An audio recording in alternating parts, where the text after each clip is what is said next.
Q&A time, and on this one we're going to talk a little bit about VR, because I don't know if you guys can see back there, but I've been playing VR at the minute, and we've had questions about VR, and I now have more than one VR headset. Although, check this out, something didn't exactly go to plan when it comes to my collecting habits. So a few months ago I needed a phone upgrade because there's something about making content for a living that absolutely murders the battery health on your phone. I went from an iPhone 13 Pro to a 16 Pro Max to basically double my battery health, because my old battery health was on 80%. I don't know how it managed to get so low in just 2 or 3 years, but it did, and it died constantly. I don't particularly like having a Pro Max because of how big the phone is. I prefer smaller phones. I miss when I had my iPhone SE before the 13. But the Pro Max also comes with much bigger battery health.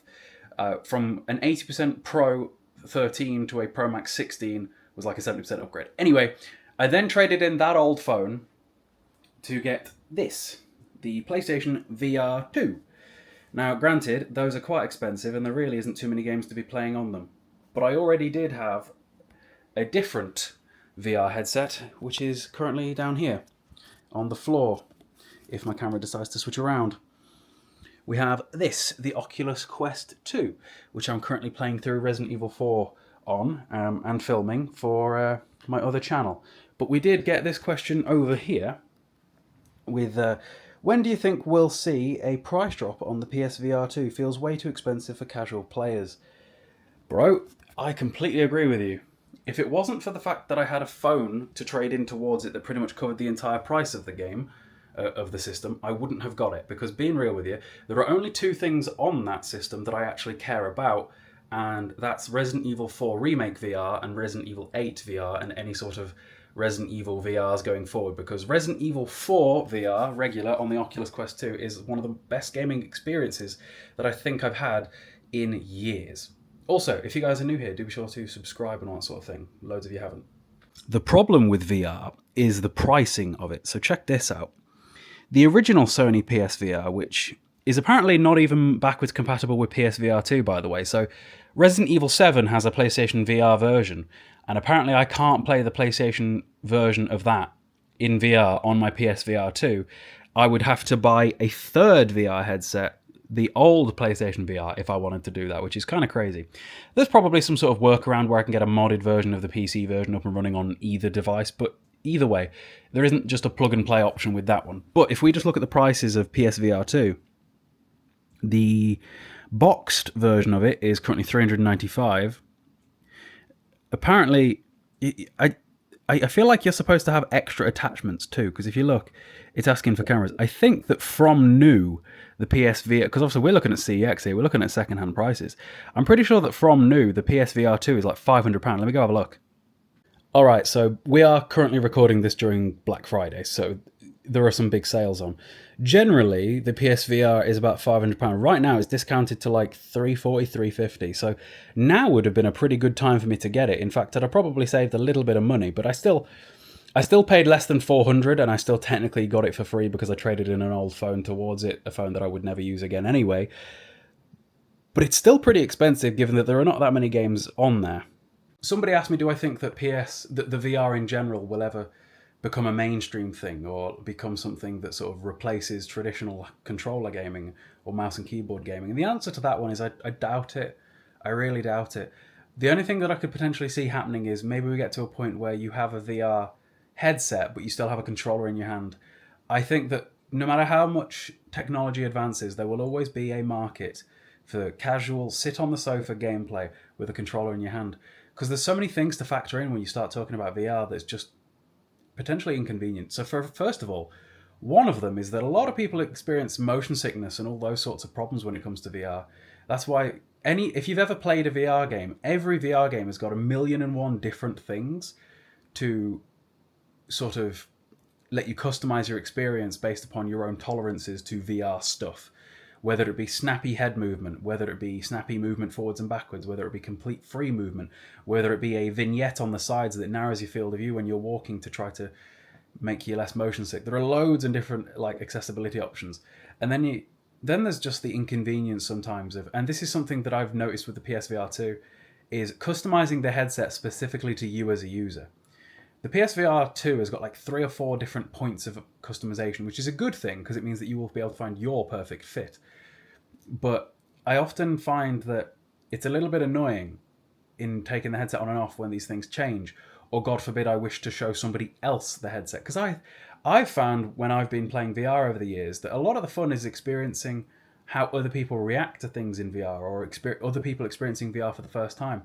For example, my partner quite enjoys VR as well. And what she suggested that we do this year, because we usually go around to her mother's for Christmas, is take the Quest 2, because it's a standalone thing and it's pretty plug and play and off you go. But the problem with that is that then we've got to change the headband to fit like 5 different heads, because it'll be my head, my partner's mother's head, my partner's stepfather's head, and my partner's brother's head. And that would be rather frustrating over the course of a day. And then you need all the space. And then, for example, if we want it to be like a party activity, we need to be able to Chromecast it over to the TV and all that sort of thing. So there's loads of considerations, even right down to this one, right? I'm acne prone. So wearing a VR headset for hours upon end isn't ideal. Like right now I'm playing through RE4 VR, which is probably going to take me about 15 hours. And I need to be quite careful of like my facial hygiene being like spot on more than it normally has to be.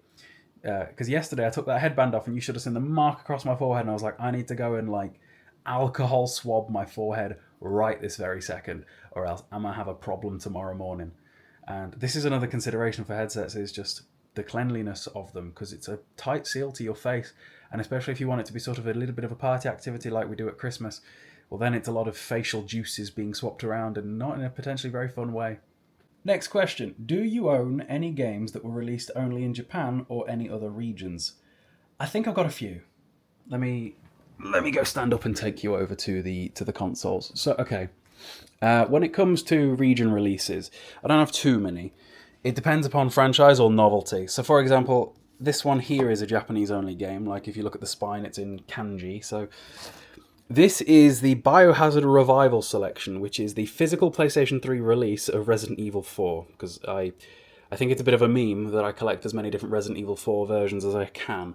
I've got it 3 times on PlayStation 2, whether it be the Steelbook, whether it be the original release, whether it be the Platinum. I have the 360 version digitally, the PS3 version physically through this because it wasn't released in England. I've got the VR version, I've got the VR remake version, I've got the remake version, I've got the PC version, the GameCube version, and the Wii version. We have got just about every I've got it on PS4, I've got it on Xbox One. I've got it every single version of Resident Evil 4 that could possibly have come out. But anyway, the question was about Japanese games. So that didn't get a release in England, so I got that one. In terms of other stuff, there are not too many games. That's the only Japanese game I've got, but there was this, the Borderlands Game of the Year edition, which is an American game. Borderlands is one of my favourite games ever, and the PS4 remake, remaster, re-release, whatever you want to call that, didn't get a UK release, and that was annoying, so I got that from Amazon, which was pretty cool, so that I've got that for my physical collection. There was definitely something else. There was a the Mega Man Battle Network collection. Where's that? We are in alphabetical order, but you'd think that would make it easier to find. Here you go, down here. So the Mega Man Battle Network collection, this is another one. I could have got this in either Japanese or the American front cover, but I wanted it to be English, because preferably it's got to be English, obviously. I don't mind that one being Japanese because, you know, Biohazard is kind of interesting. So for those that don't know, in Japan, Resident Evil was always called Biohazard, so that does question whether or not Resident Evil 7, Biohazard, is called Biohazard. I have no idea. But I think those are the only 3 region-locked or region-specific games that I have. So it's the Borderlands Remaster, it's the Mega Man Battle Network Legacy Collection, which contains all 6 Mega Man Battle Network handheld games, but upscaled and re-released for the PlayStation 4. And then the... Oh, I do have this. This is kind of unique as well. The Devil May Cry 4 Special Edition for PlayStation 4. I've got about 4 versions of Devil May Cry 4 at this point as well. And, of course, Resident Evil. But aside from that, I think that's all of my my alternate games. I don't think there's any more. I don't see any more. Have I ever bought a game just because of its cover art? This is a good one. So those that have been following along have probably realised that I'm getting quite a few steelbooks right now. I now have, I think, just shy of 30 steelbooks, which means my steelbook collection has near quadrupled in as many months. And I would say that a lot of those are things that I've gotten simply because of the cover art. There have been times, realistically, any time that I've bought a game physically that I already own digitally, you could say that I only bought that because of its cover art. Because when it comes to content creation, being able to physically show the game rather than just talk about the game is often a benefit, and therefore, when making video game collection videos, for example, I've just rebought pretty much every Dark Souls game physically. So Dark Souls 1, 2, 3, Bloodborne, Sekiro, Elden Ring, the lot of them. The only ones that I already owned physically was Demon Souls on both PS3 and PS5.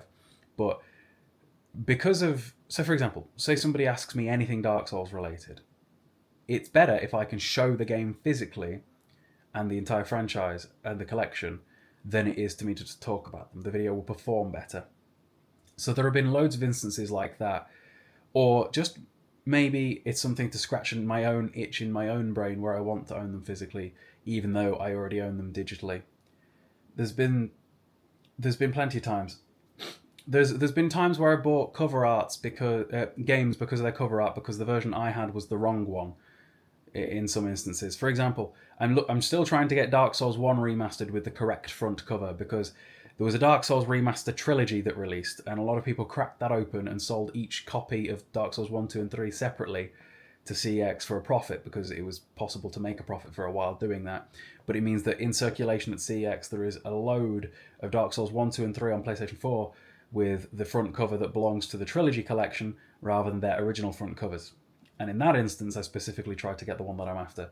And then there's cases where, when I was a kid, a lot of the games that I had at my mum's house got sun damaged and I needed to replace the front cover. So that's typically like PS3 era, 360 era stuff. And I've been rebuying those games even though their discs are just perfectly fine. Or there have been times where I've bought just empty steelbooks to take out discs from cases that I already own and put it in that. So there was for example, what did I do that with? Metal Gear Rising Revengeance. Metal Gear Rising Revengeance is not a cheap game. I saw a steelbook of that going on eBay, bought that empty to put my working disc inside of to get a complete collection, doing it that way. I don't think there's been very many times where I brought a game specifically because of its cover art that I didn't already own in some sort of way. Like a game that... I don't think I've bought any games with no intention of playing it just because I thought the cover art looked pretty outside of steelbooks. There have probably been steelbooks that I've bought simply because pretty steelbook is pretty, or because it's been cheap. So, for example, I'm not a big fan of sci-fi gaming, so like Deus Ex and Cyberpunk are not really my thing. But I got a Deus Ex Mankind Divided steelbook for £3 because I spotted it on the desk at my local CEX once, and I was like, oh, well, for £3, and it's another PS4 game. Because to be real with you, I am struggling to fill my PlayStation 4 shelves. I've got about 8 more slots, so we're probably going to make it, but I didn't... For when I first rejigged my Billy bookcases where the games go, I was a little bit concerned that I wasn't going to have that I wasn't going to be able to fill the shelves properly. PS3 dead easy, PS2 dead easy, PS4 has been harder. I have 3 full shelves of PS4, 3 full shelves of PS2, 3 full shelves of PS3. So I've got about 150 games per system there. But for some reason, filling the PS4 shelf has been much harder than all the others, and I'm not quite sure why that is. I could have... There's plenty of games that I could buy that would just be absolute filler. Like, you could fill them all pretty quickly if you started just buying Call of Duty and FIFA and sports games, sure. But that's just not been the intention. And then my single PS5 shelf has just accidentally been filled with remakes and remasters, just down to the fact that that is pretty much all that releases on the console. But I suppose back to the original question, have I ever bought a game just because of its cover art? I don't think so. I brought them to own them because it's been interesting, but not just solely because of the cover art, but because it's been something that would be beneficial to me or content, or scratching an itch in my brain, perhaps. Oh, and also, whatever's on screen right now, YouTube thinks you'll like, so go watch that. Bye.